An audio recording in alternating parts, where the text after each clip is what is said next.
Olá, sejam bem-vindos à apresentação da equipe 10 da disciplina de Gestão de Pessoas da Universidade Federal Rural de Pernambuco, Unidade Acadêmica do CAP Santo Agostinho. Nós da equipe 10 recebemos do professor Daniel o tema Teoria da Equidade. E a partir daí, iniciamos nossos estudos na bibliografia pertinente para mitigar a ausência de conhecimento que tínhamos sobre o tema.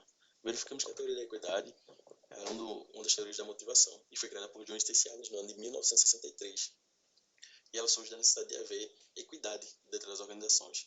Se baseia no fato de que o indivíduo no ambiente de trabalho ele está sempre comparando os inputs, o que ele entrega para o que ele recebe, com a relação de entrega e recebimento de outro funcionário dentro dessa mesma organização. E quando a comparação é igual, existe uma equidade, uma satisfação no trabalho.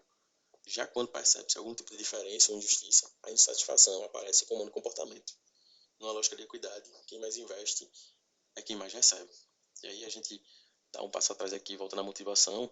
O que seria a motivação? Se eu sou o original, a palavra indica o processo pelo qual o comportamento humano é estimulado. Ou seja, a motivação é aquela força interna que cada um de nós temos que faz com que realizemos ações durante o dia a dia, no trabalho, na faculdade, seja lá onde for. Então, para uma organização, é importante ter o seu funcionário motivado a realizar o que a organização deseja. Só que para quem já deu uma lidinha aí Dale Carnegie, a gente sabe que, por exemplo, um gestor ele não pode obrigar um colaborador a estar 100% do tempo realizando a vontade da empresa, contribuindo com a organização. A gente só pode motivar, conquistar ele para o pensamento da organização. Daí a gente já percebe a importância da motivação, né? Para que as ações da organização sejam concretizadas. Só que aí, para quem já também deu uma olhadinha numa psicanalista muito boa, chamada Maria Homem, ela sempre ressalta que as relações não são bloquinhos individuais. Nós todos vivemos de correlações. Dito isso, é importante que essas relações tenham equidade para que a gente não venha ter essa insatisfação comandando o comportamento dos colaboradores. Sem muitas delongas, a teoria da equidade ela tem seus principais elementos. A pessoa que ela vai fazer as comparações, né, ela vai perceber a equidade ou a inequidade. A outra pessoa, né, que vai ser o objeto de comparação. As contribuições, né, que são as entradas que os dois funcionários dão e os resultados que eles recebem.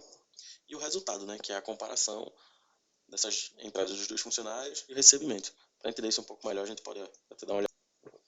A gente pode dar uma olhadinha aqui nessa imagem aqui, ela retrata bem, né?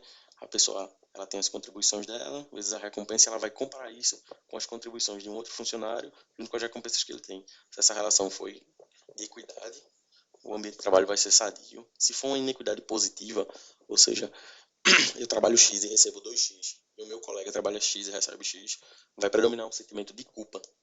Se essa inequidade for negativa, né, o caso inverso, trabalho X e recebo meio X, meu colega trabalha X e recebe X, o sentimento de insatisfação vai começar a predominar no comportamento do funcionário.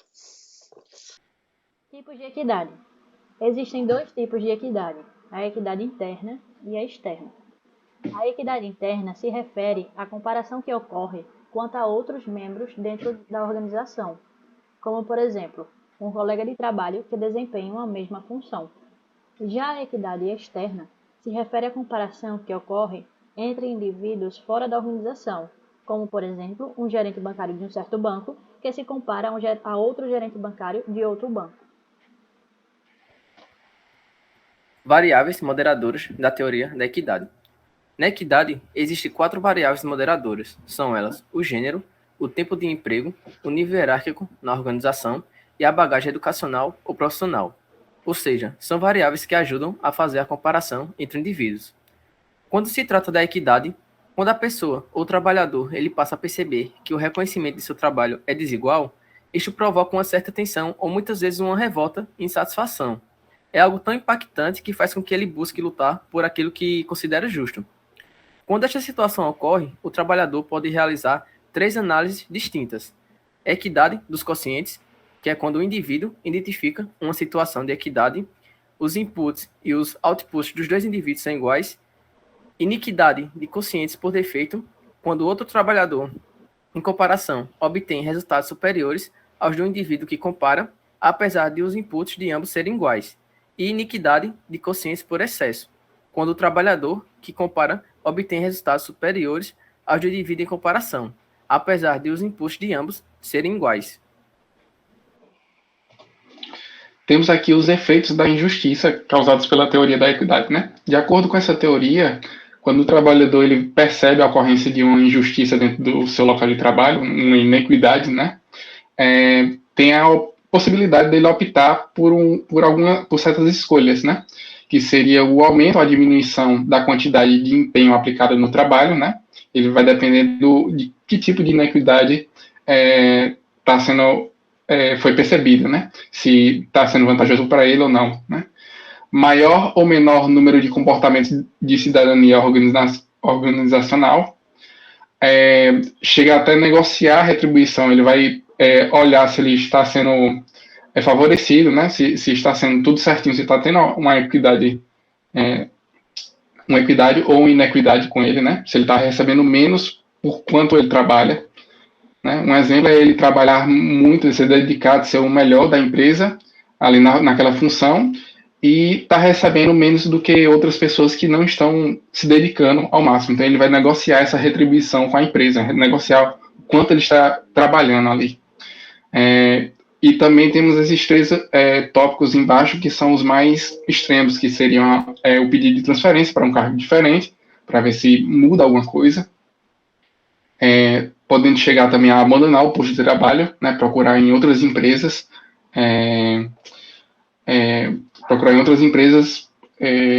o mesmo cargo, mas com uma equidade melhor, né? Com a equidade para favorecer ele, né? E, por último, temos modificar a autopercepção e a heteropercepção, que seria essa heteropercepção, a maneira pela qual as pessoas compreendem suas próprias atitudes e crenças com base em outros comportamentos em determinadas situações. E aqui encerramos a nossa apresentação e deixamos em aberto aí quem tiver dúvidas, né, sobre a apresentação e quiser perguntar algo. Obrigado.